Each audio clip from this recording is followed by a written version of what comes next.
అమ్మాయిలు అలర్ట్ అవ్వాల్సిన టైం వచ్చేసిందని చెప్పేలా ఘటనలు పెరిగిపోతున్నాయి.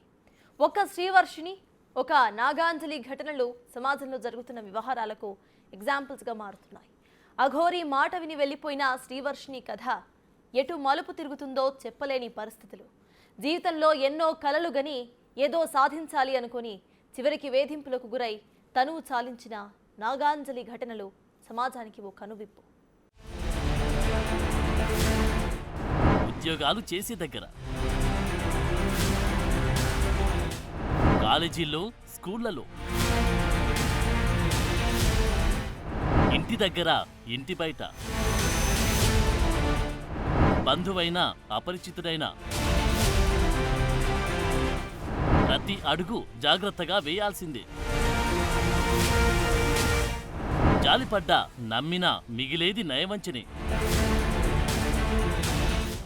అమ్మాయిలు బీ అలర్ట్. ఈమె పేరు శ్రీవర్షిని, ఊరు మంగళగిరి. బీటెక్ చదువుతుంది. కారణాలు సవాలక్ష.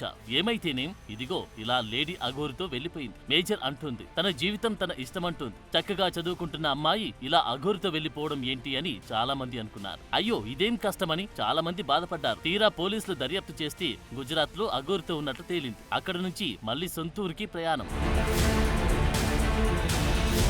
పైకి చూస్తే ఇది చిన్న కథే, కానీ కుటుంబ సామాజిక పరిస్థితులు ఈ కథను మార్చేశాయి. వర్షిని పేరెంట్స్ నమ్మకాలే ఈ పరిస్థితి ఇలా రావడానికి దారితీశాయి. చక్కగా కాలేజ్కి వెళ్లి చదువుకుంటున్న అమ్మాయి మైండ్ డిస్టర్బ్ అయింది. ఇదిగో ఇలా అఘోరి వెంట వెళ్లడంతో జరిగిన అలజడి అంతా ఇంత కాదు. నిజానికి అఘోరి కూడా అమ్మాయిని తీసుకెళ్లాల్సిన అవసరం లేదు. అయినా సరే వెంట పెట్టుకుని వెళ్లడం ఈ మొత్తం ఎపిసోడ్ లో కీలకంగా మారింది. ఈ వ్యవహారంలో రకరకాల కోణాలున్న మ్యాటర్ తేల్చాలి. వర్షిని బంగారు భవిష్యత్తుకు ఇబ్బంది లేకుండా జాగ్రత్తలు చెప్పాలి. వాడు అటు ఇటు కాని మనిషి.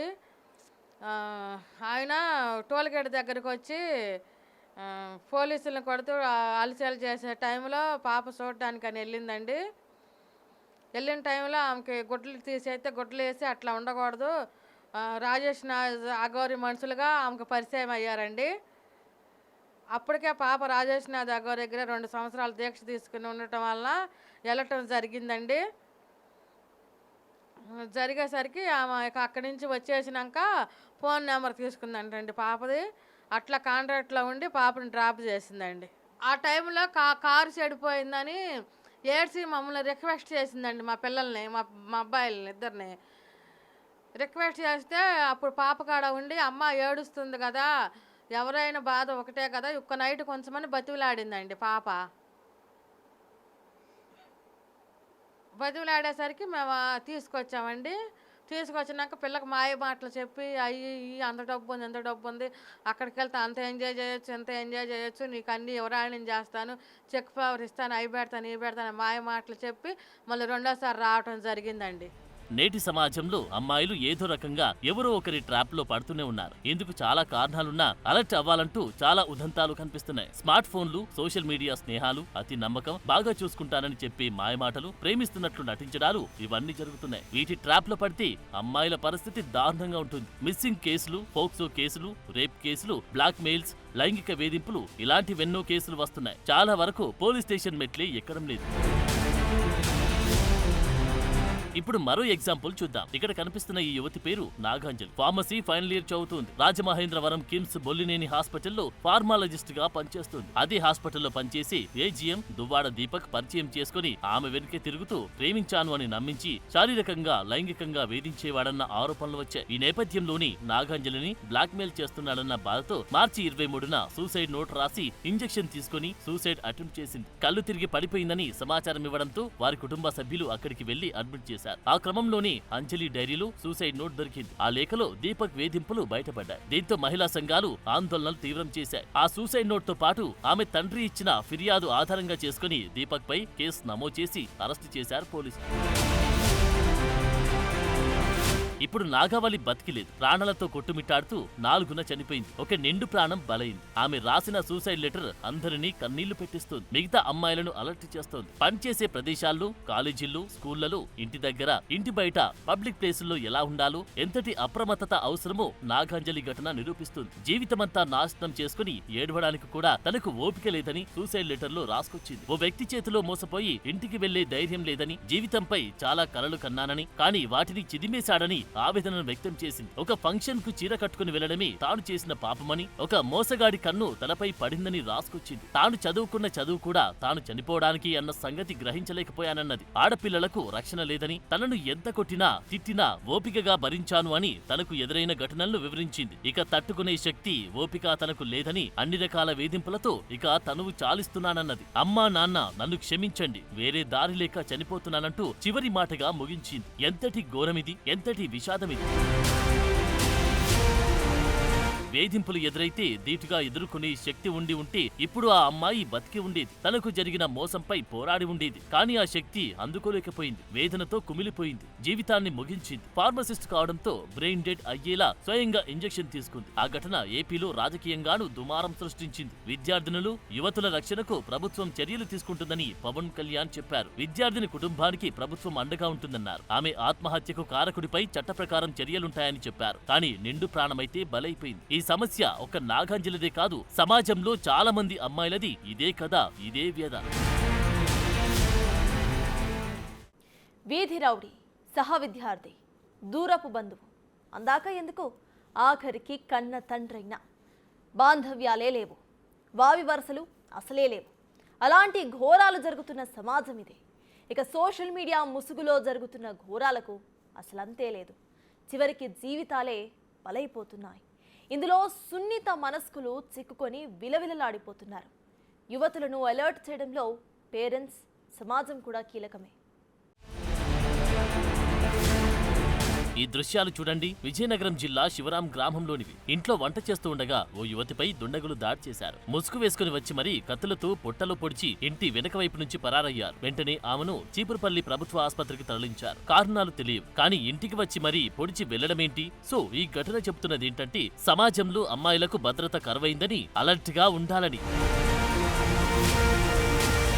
ప్రస్తుత సమాజంలో అమ్మాయిలు మోసపోతున్న ఘటనలు సర్వసాధారణమయ్యాయి. ప్రతిరోజు ఏదో ఒక చోట కేసులు ఫైల్ అవుతూనే ఉన్నాయి. స్మార్ట్ ఫోన్లు, సోషల్ మీడియా స్నేహాలు అమ్మాయిల జీవితాలను ఇబ్బందుల్లోకి నెడుతున్నాయి. పోలీస్ స్టేషన్ల వరకు రానివి ఎన్నో ఘటనలు ఉంటున్నాయి. ఈ కేసుల్లో ప్రతిదీ ఒక కథే. మోసపోయిన జీవిత గాథలే. కొంతమంది ఆ మోసాల నుంచి బయటపడుతుంటే మరికొంతమంది భరించలేక ప్రాణాలే తీసుకుంటున్నారు. జీవితంలో స్టేజెస్ ఉంటాయి, లైన్ కూడా ఉంటుంది. అది దాటితే జీవితాలు అంధకారమవుతున్నాయి. తల్లిదండ్రులు ఎన్నో ఆశలతో పిల్లల్ని చదివిస్తున్నారు, లైఫ్ బాగుండాలని కోరుకుంటున్నారు.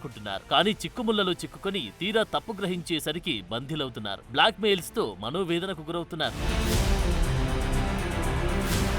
స్నేహాల ముసుగులో నేటి సమాజంలో చాలా ఆకృత్యాలు అమ్మాయిల జీవితాలను ప్రశ్నార్థకం చేస్తున్నాయి. నమ్మితే నట్టేట ముంచే ఘటనలు పెరుగుతూ ఉన్నాయి. కొన్ని సందర్భాల్లో అమ్మాయిలకు అమ్మాయిలే శత్రువులవుతున్నారు. ప్రైవేట్ వీడియోలు బయట పెడతామని బ్లాక్ మెయిల్ చేస్తున్నారు. ఫిబ్రవరిలో ఐపీఎస్ సజ్జనార్ కూడా ఇలాంటి స్నేహం ముసుగులో మోసపోవద్దని అమ్మాయిలను అలర్ట్ చేస్తూ పోస్ట్ పెట్టారు. నమ్మించి నయవంచనకు గురిచేసే మోసగాళ్లు పెరిగిపోతున్నారన్నారు. స్నేహం ముసుగులో జరుగుతున్న దారుణాలను తెలుసుకోలేక అమాయకులైన అమ్మాయిలు నిండా మునుగుతున్నారన్న విషయాన్ని ప్రస్తావించారు.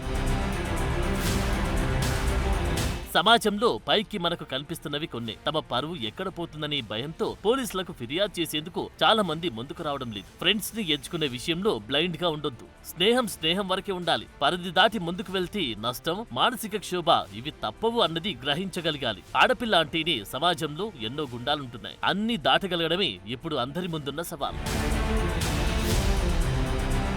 ఇక సోషల్ మీడియా పరిచయాలను నమ్మకపోవడమే మంచిది. చాటింగ్లతో మొదలైన స్నేహాలు బ్లాక్ మెయిల్ చేయడం దాకా వెళ్తున్నాయి. చివరికి స్నాప్చాట్ వంటి యాప్స్ తో లొకేషన్ తెలుసుకుని మరీ అఘాయిత్యాలు చేస్తున్న కేసులు ఇటీవలి కాలంలో చాలా వెలుగు చూశాయి. ఫేస్బుక్, ఇన్స్టా పరిచయాలు యువతుల మెడకు చుట్టుకుంటున్నాయి. తెలిసి తెలియక సోషల్ మీడియాలో పోస్టులు పెట్టడం, వాటిని కొందరు మార్ఫింగ్ చేయడం, బ్లాక్ మెయిల్ చేయడం, నమ్మకంగా ఉంటూనే నట్టేట ముంచే వ్యక్తులు ఈ సమాజంలోని మన మధ్య తిరుగుతున్నారు. వీటన్నిటి నుంచి పిల్లలకు రక్షణ కావాలి. మరి ఆ రక్షణ ఎలా సాధ్యం? ఎవరు ఎలాంటి జాగ్రత్తలు తీసుకోవాలి? పిల్లలను ఎలా కాపాడుకోవాలి? ఆడపిల్లలపై అఘాయిత్యాలు జరిగాయంటే అది చాలా వరకు తెలిసిన వారి పని. ఎన్సీఆర్బీ డేటా చూస్తే ఈ లెక్కలు అర్థమవుతాయి. దగ్గరి బంధువు, దూర బంధువు అన్న తేడా లేదు. తెలిసిన వాళ్ళే పిల్లలను, యువతుల జీవితాలతో చెలగాటమాడుతున్నారు. పక్కింటి అంకులైనా, ఎదురింటి కుర్రాడైనా, ఆఫీసుల్లో సహా ఉద్యోగి అయినా ఎవరిని నమ్మే పరిస్థితి లేదు. ఎవరిని నమ్మి ఇల్లు దాటి బయటకు పంపే పరిస్థితి అస్సలే కనిపించడం లేదు. సమాజంలో ఎవరు ఎలా ఉంటారో తెలియకపోవడం, తెలిసిన వారే కదా అని నమ్మడం, ఇలాంటి వాటితో ఘోరాలు జరిగిపోతున్నాయి. వీటిపై అవగాహన పెంచాలి. జాలిపడ్డా, నమ్మినా జీవితాలే నాశనమవుతాయి. గద్దల్లా తన్నుకుపోవడానికి చాలా మంది రెడీగా ఉంటున్న రోజులివి. 96.8% అత్యాచార కేసుల్లో నిందితుడు బాధితురాలికి తెలిసిన వ్యక్తే ఉంటున్నాడు. అంటే సమాజంలో పరిస్థితులు ఎలా ఉన్నాయో అర్థం చేసుకోవచ్చు. ఎవరిని నమ్మడానికి లేదు. అందుకే ఆడపిల్లల తల్లిదండ్రులే వారికి మెంటర్ గా ఉంటూ సమాజంపై అవగాహన కల్పించాలి. ఈ అఘాయిత్యాల బారి నుంచి తప్పించుకోవాలంటే తల్లిదండ్రులు వారిని అందుకు ముందు నుంచే సిద్ధం చేయాలి. వాటిని సమర్థంగా ఎదుర్కొనేలా పిల్లల్ని తయారు చేయాలంటున్నారు. పార్కులు, ఫ్రెండ్స్ తో బయటకు వెళ్లే అలవాటును చిన్నప్పటి నుంచే దూరం చేయడం, ఇతరులను గుడ్డిగా నమ్మడం ద్వారా ఏర్పడే నష్టాలను అప్పుడప్పుడు చెప్పేలా పేరెంట్స్ చొరవ తీసుకోవాల్సిన పరిస్థితి. ఒంటరిగా ఉన్నప్పుడు పరిచయం లేని వ్యక్తులతో మాట్లాడకూడదని ముందుగానే చెప్పడం ముఖ్యం. ఫేస్బుక్, ఇన్స్టా, స్నాప్చాట్ వంటి సోషల్ మీడియా ప్లాట్ఫామ్లలో వ్యక్తిగత ఫోటోలు, ఫోన్ నెంబర్లు, లొకేషన్ షేర్ చేయడం వంటివి వద్దని ఎప్పటికప్పుడు చెప్తూ ఉండాలి. సోషల్ మీడియా సైట్లలో అపరిచితులను ఫ్రెండ్షిప్ చేసుకోవడం, వారికి రిప్లై ఇవ్వడం అసలే వద్దంటున్నారు. ఎవరిని పడితే వారిని సోషల్ మీడియాలో ఫాలో కాకపోవడమే మంచిది. ఎందుకంటే తెలిసిన వారి నమ్మించి మోసం చేస్తున్న రోజులివి. అలాంటిది తెలియని వ్యక్తుల గురించి నమ్మడం అసాధ్యం. అమ్మాయిల విషయంలో తల్లిదండ్రులు ఏమాత్రం నిర్లక్ష్యం చేయొద్దు. ఉద్యోగాల కోసం హైదరాబాద్ లాంటి నగరాలకు పంపించేటప్పుడు జాగ్రత్తగా ఉండాల్సిందే. వారి రోజువారీ కదలికను అడిగి తెలుసుకోవాల్సిందే. ముఖ్యంగా యువతులు అజ్ఞాత వ్యక్తులతో స్నేహం విషయంలో 1-2 సార్లు ఆలోచించుకోవాల్సిందే. నష్టం జరిగిన తర్వాత బాధపడితే లాభముండదు. ముందే అప్రమత్తంగా ఉండి ట్రాప్ లో పడకుండా బయటపడొచ్చు.